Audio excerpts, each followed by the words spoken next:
So guys, kamu pernah nggak sih punya ide bisnis, tapi bingung nih, mulainya dari mana? Ya, bingung harus bisnisnya bisnis apa? Tenang aja nih, untuk konten kali ini saya pengen akan spill ya. Rahasia gimana perusahaan-perusahaan gede yang mungkin kalian tahu sekarang ya, ada Gojek, Tokopedia, Netflix, Amazon, bahkan kalau yang lokal itu juga yang sekarang lagi hit, Mi Gacoan. Nah, mereka ini punya satu alat keren untuk merancang bisnis mereka yang namanya itu bisnis model Canvas. Ini bikinan dari Alexander Osterwalder dan sudah dipakai lebih dari 45 negara. Dan dengan pakai ini, kamu tuh juga bisa bikin bisnis itu ya cuman modal ide, modal gimana kita meyakinkan orang. Dan dari situ, cuan bisa ngalir deras ke kantong kalian.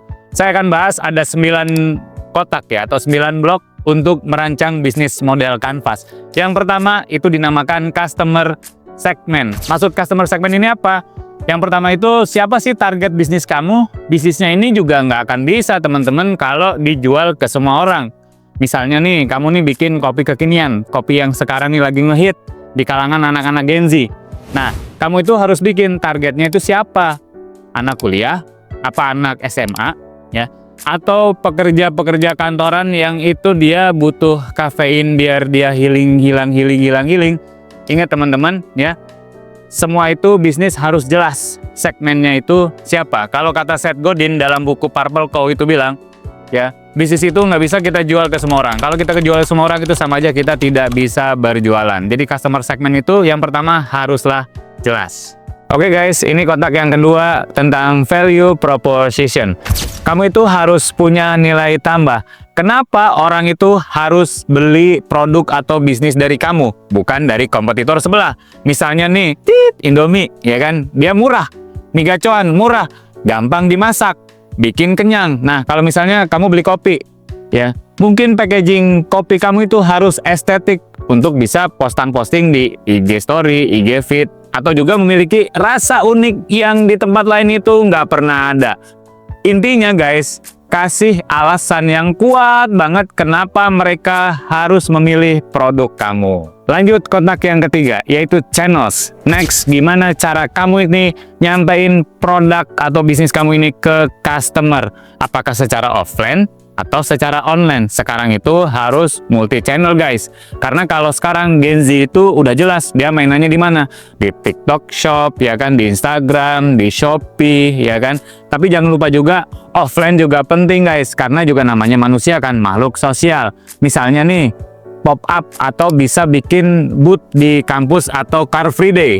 Yang penting, pikirin channel distribusi bisnis kamu itu yang tepat pada sasarannya. Kita lanjut lagi ya, di kotak yang keempat, customer relationship. Dalam customer relationship ini, gimana caranya kamu itu bikin customer nggak cuma beli sekali doang, tapi balik lagi, beli lagi dan lagi. Kamu itu bisa pakai yang namanya cara membership.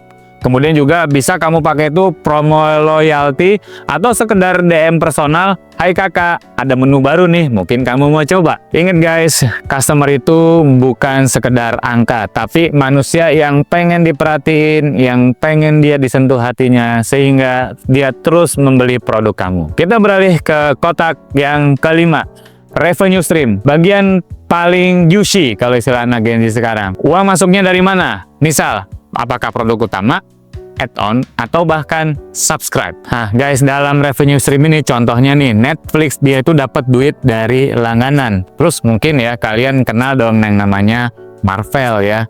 Dia itu bukan hanya jualan film ya, mungkin bukan hanya jualan komik, tapi ada merchandise-nya guys. Mainannya tuh yang merajai di mana-mana tuh.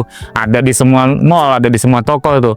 Dan ternyata ya Marvel ini gedenya itu dari dia jual merchandise, jual mainan.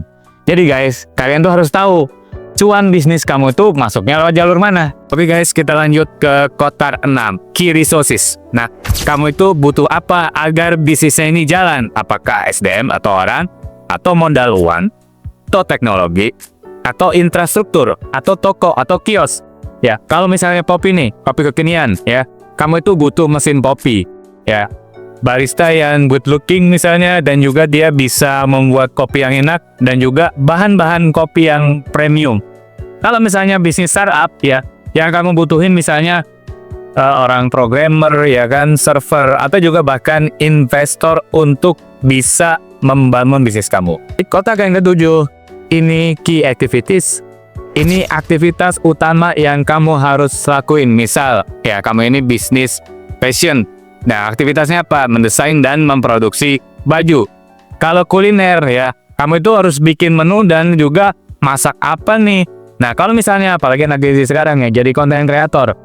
Gimana caranya bikin konten itu bisa non-stop, ya muncul terus di medsos kamu. Kotak nomor 8, ya, key partnership. Ya, kamu tuh nggak bisa sendirian guys, cari partner. Misal, ya, carilah supplier bahan yang murah, bahan baku yang murah. Ya, misal juga bisa cari influencer buat promosi bisnis kamu. Atau juga investor buat menambah modal. Intinya guys, dengan partnership ini, kamu tuh bisa mempercepat growth atau pertumbuhan dari bisnis kamu. Oke guys, terakhir, cost structure. Jangan lupa biaya ya guys. Sewa tempat, gaji karyawan, iklan digital, netaes, packaging, semuanya tuh harus dicatat. Biar nggak pakai, tiba-tiba, wow, kok minus ya? Oke guys, kalau pengen terus update tentang materi-materi seputar bisnis, manajemen, dan pengembangan diri, terus like, share, dan juga subscribe konten saya ya. Tunggu ya di konten berikutnya. Sampai jumpa semuanya.